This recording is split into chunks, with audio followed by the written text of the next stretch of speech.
There was also Bears rookie minicamp. Let's get a full update from Courtney Cronin. She covers the Bears for us for ESPN.com.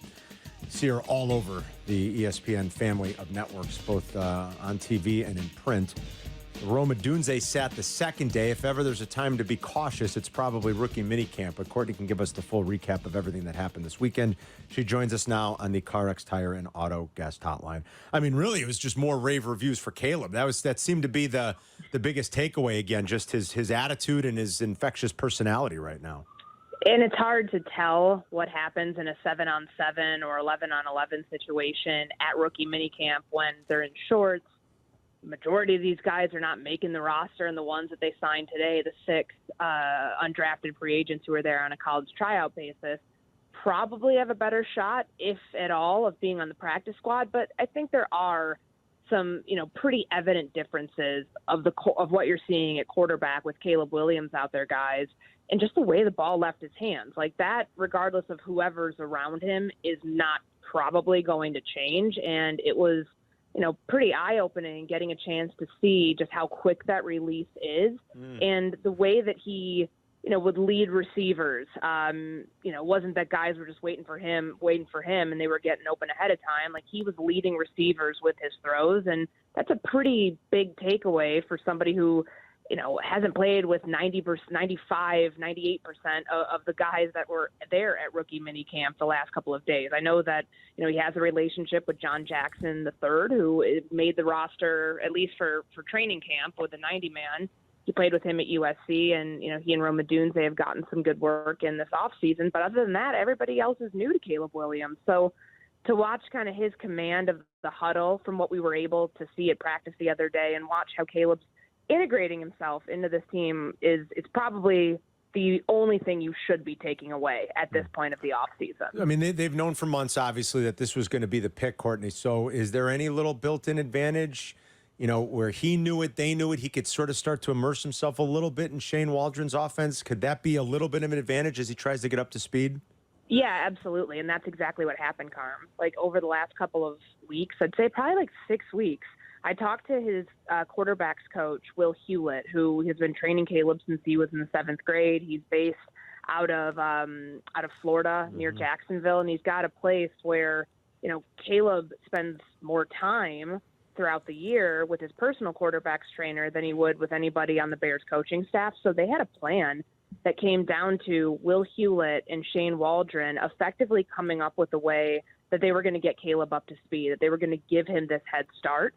So you're not just starting at, ground zero the day that you get there. And I know it sounds simple when you're talking about, all right, what does this drop look like? What is the footwork on this? What are the receiver depths on certain routes? What are certain routes called in this offense versus what Caleb might have been used to at USC?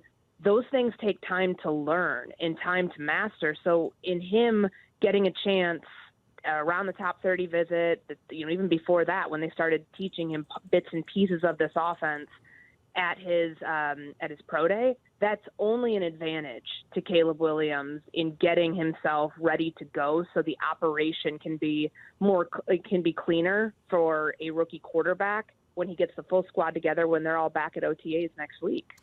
I can't remember if I asked you this or not after the draft, so forgive me if I did, but we can talk about it again. The Bears are such a big story right now. Hard Knocks. I have heard that there is an expectation both inside and outside the organization that the Bears are going to do, like they're just at this point sort of going to be told by the NFL. They've kind of acquiesced over years when they've thought about it. George doesn't want it, and they've respected that. I kind of heard that this time they're not going to have a choice. Do you think they're going to be the Hard Knocks team? I'm with you. I think it's hard to find any other team that would give as compelling a storyline for Hard Knocks as the Chicago Bears. And, they've been fighting it for a long time. And after a while, you can't be the exception anymore when you are the number one story in the NFL, especially throughout the offseason. I mean, you had the number one overall pick.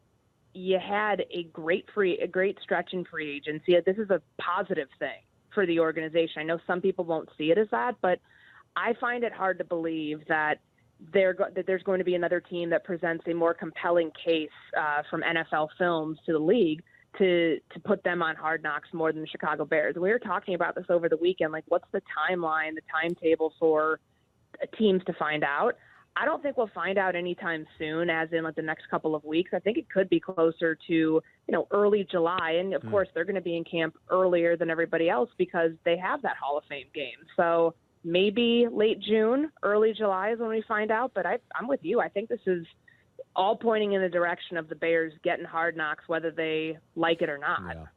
Yeah. Besides Caleb in the one day of Rome, was there anybody else that kind of stood out this weekend?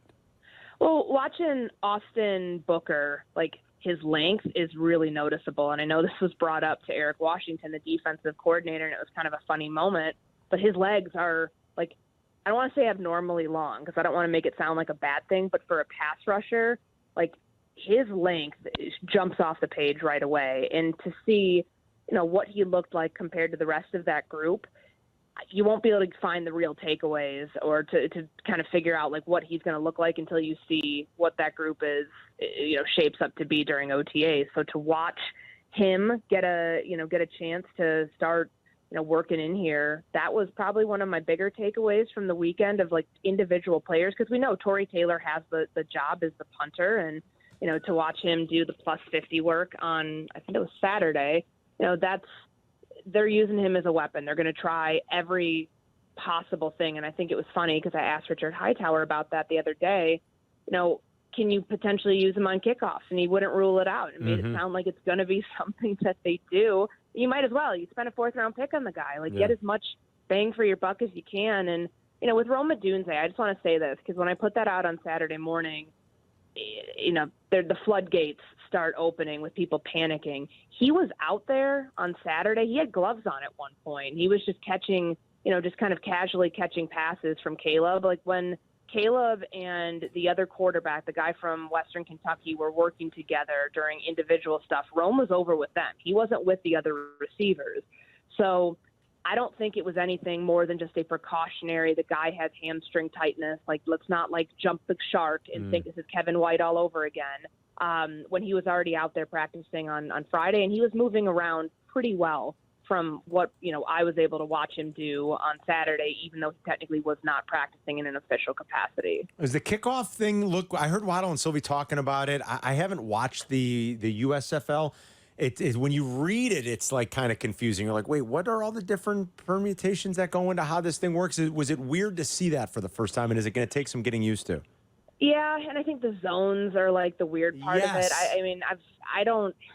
It looks like something you'd see you're right, like in a USFL or an XFL only sort of league, and that would never get adopted into the NFL. But in watching what little we were able to see of that the other day, but hearing from Richard Hightower how he thinks, Velus Jones is really going to benefit from this because of his speed, and this will be the opportunity he has to show that off.